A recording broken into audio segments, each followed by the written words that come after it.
Bonjour à tous, bienvenue pour le WOD du jour. Le WOD du jour, c'est un euphémisme.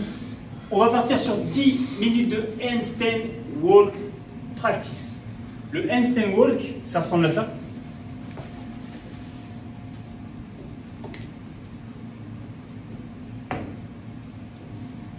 Easy body.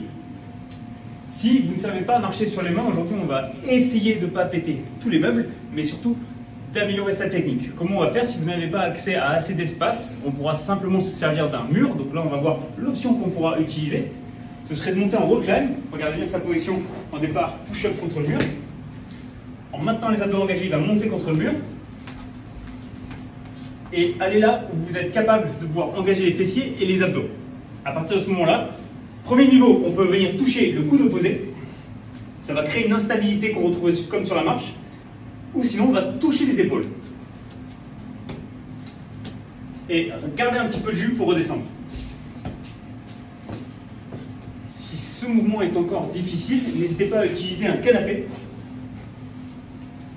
pour pouvoir mettre les pieds dessus ou une chaise. Se mettre en position de pike le plus haut possible avec les fesses. Serrer les fesses. Donc je ne vais pas vérifier les petits. Et on va venir toucher les épaules à nouveau.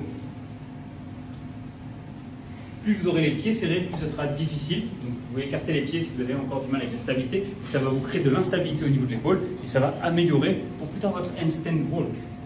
Ensuite, on partira sur un walk de 7 minutes avec 10 handstand push-up et 10 dumbbell hang squat clean. On voit tout de suite les mouvements du workout.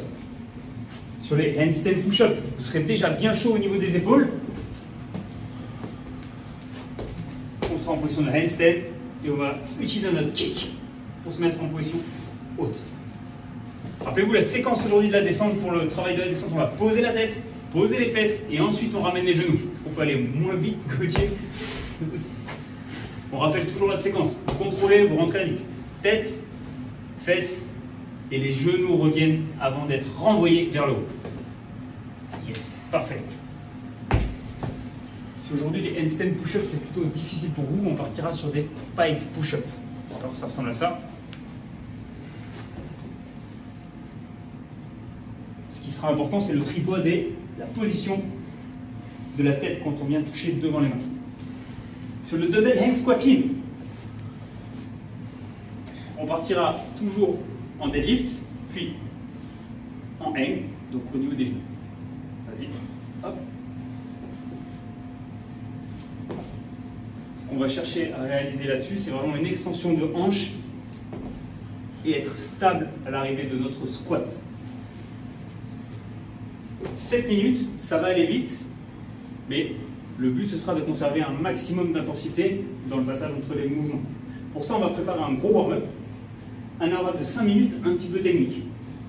Vous aurez pendant 5 minutes à réaliser 2 turkey get-up à droite, 2 turkey get-up à gauche. On se rappelle le turkey get-up en position allongée.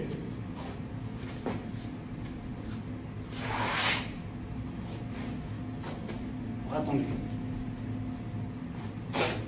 Ok. On va rester du même côté juste pour vous le remontrer. Cette jambe-là est fléchie, la jambe ici du même côté que le kettlebell. Regardez, il va prendre appui sur son coude. Là, il garde l'axe perpendiculaire au sol. Il va se mettre sur les mains. Il va lever les hanches. Et là, il va faire passer son genou. Imaginez une ligne entre son pied, son genou et sa main. Il se redresse en fente et il remet debout. On reviendra avec le sens inverse pour se remettre au sol. Quand on a fait 2 à gauche, 2 à droite, on part pour 15 secondes de hollow plank. Là, on va utiliser d'une autre manière les abdos en statique.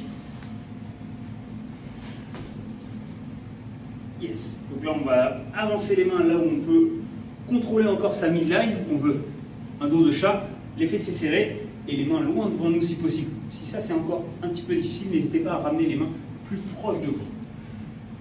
Yes. On va envoyer le WOD, on aura une belle after party. 50 muscle clean, 50 shoulder press, 50 rowing, tout ça pour le pump du samedi, vous l'aurez compris. On pourra alterner forcément les muscle clean, il y en a 25 à gauche, 25 à droite, ça ressemble à ça. Ça va vous permettre de renforcer votre chaîne postérieure et votre extension de hanche. On peut remontrer de l'autre côté. Une seule extension de hanche, je ne replie pas les genoux et les hanches derrière. Je finis en position haute. Sur les shoulder press, cette fois-ci encore un maintien de la midline, ici ça ne va pas bouger. 25 à gauche, 25 à droite, et on finira par les dumbbell rowing. On va se pencher. Comme disait ma mère, ne te penche pas trop, il en a compris 9 mois. Et on viendra tirer à peu près entre la poche ici et les dorsaux. Essayez sur le dumbbell rowing de ne pas trop avancer l'épaule et de l'enrouler. Tu peux le montrer de l'autre côté. Voilà. Tirez en gardant l'épaule basse et loin des oreilles et ne ressemblez pas à ça. On dit, oh, ouais, ça c'est bien dégueulasse. C'est pas ce qu'on veut. C'est un bon after party. On vous donne rendez-vous ensuite sur les Zooms. N'oubliez pas le yoga avec Eugénie ce week-end. Bonne journée.